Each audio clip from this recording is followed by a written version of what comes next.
How's it going, y'all? I just wanted to do a quick kind of overview of the farm. If we meet you at the farmer's market that we're doing in 2 weeks, these are actually some of the radishes that we'll be selling to y'all. But just kind of wanted to give you an introduction and show you the area, show you the vision. There's a lot that needs to get done. It is a freaking mess. So get prepared for a whirlwind. We literally had what felt like a whirlwind 3 days ago with 45-mile-an-hour winds. Wild. But yeah, let's do a quick farm tour. So this is our orchard. I'm assuming, I have to do the math, but it's gonna be roughly 3 acres. At the moment, we currently have apples, blueberries, figs, peaches, persimmons, blackberries, mayhaws, and mulberries, and some elderberries planted in here. This eventually is gonna be a mixture of an orchard slash food forest. So I'm gonna have a lot of bigger trees planted, but underneath them I have a lot of bushes. And some vines. So we're trying to figure out right now a variety of, it's like a kiwi, but it grows in Texas. I don't remember the name of it. I'll post it probably in the comments if I can remember it. But this all the way to the back of our property is going to be just orchard and food forest. We do have about 50 figs, which I'll show you in a little bit, that are going to be planted in this area. But yeah, that's the orchard. So this is garden one. We saw cat tunnel one. This is garden one. Right now, we've had some issues this year with Bermuda. I've just been fighting, so I just kind of gave it to the chickens, and they're clearing the rest of garden one. Right here, we actually just moved them today. We've had some struggles with compost. I didn't get the premium compost from Texas Pure, and the stuff that they gave me was like 30 to 40% mulch. So I'm kind of throwing this one to the wolves. We planted what we could in here. We're expecting the Bermuda to take over in a couple weeks. And then we're going to solarize the beds, and then this will be strictly like very light till. We tilt it about maybe 2 inches down and then put these beds directly right on top. And then this right here is my herb bed. So this will be covered in just herbs, and you can see what Texas Pure, their not premium, or their premium, not their ultra, is. That's literally what they gave me. And so it's literally just really carbon rich material, which in a couple years will be great. But for year one, it ties up all the nitrogen. So this has kind of been a little bit of a mess. But we're getting some new compost. That's going to be really exciting, hopefully in the next couple of months, to start garden 2. So this right behind me is garden 2. This will actually be in production this year. So just a little bit about our farm. We are a variation of no-till. We do single till.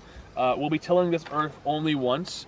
Getting it ready, so that right now the sod has been flipped. We're waiting for it to to dry up a little bit so we can disc it, put it in rows, and then grow stuff in it, and then we'll never till it again. If we have a problem with weeds, we'll be using like either occultation or solarization to kill the weeds. And we're probably going to have to do a little bit of occultation in here because the Bermuda is still pretty tall. But this is kind of a really cool example of where it is, and in that last frame, what it will become. So this will all be tilled up, disked, and then we'll have rows here, and then never tilled again. Behind me, you can just kind of see some of the biomass the tree companies have been dropping off. Those are just an insane amount of hackberries and oak trees. And then on the right side is my mulch mountain, and we'll see that next. This is my mulch. There's a lot of it. That's about it. A lot of biomass we're going to be using in the walkways, composting it down, breaking it down. Normally this would have gone to the dump where a company would have dyed it and then sold it off to Lowe's or Home Depot or in smaller bags, but I'll be using this and breaking it down. It's a really easy, it was all free, completely free, free waste material from the tree trimming companies in the area. So these are fig trees. All of these figs, the trees were bought as just sticks.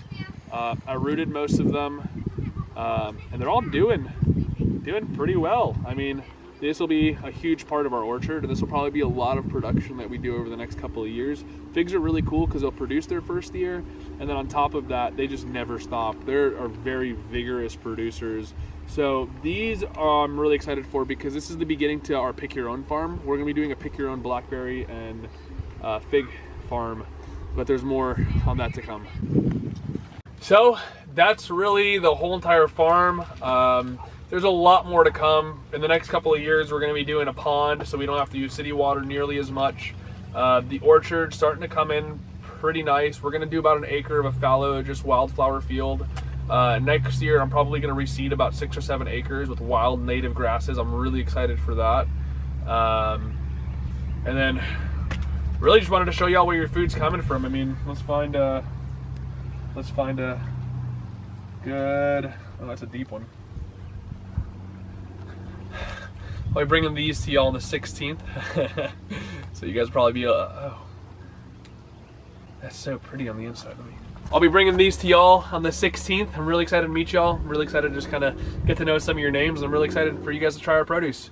So it's been an adventure. I know it was a really just quick couple-minute video, but I just really wanted to show you where your food is coming from.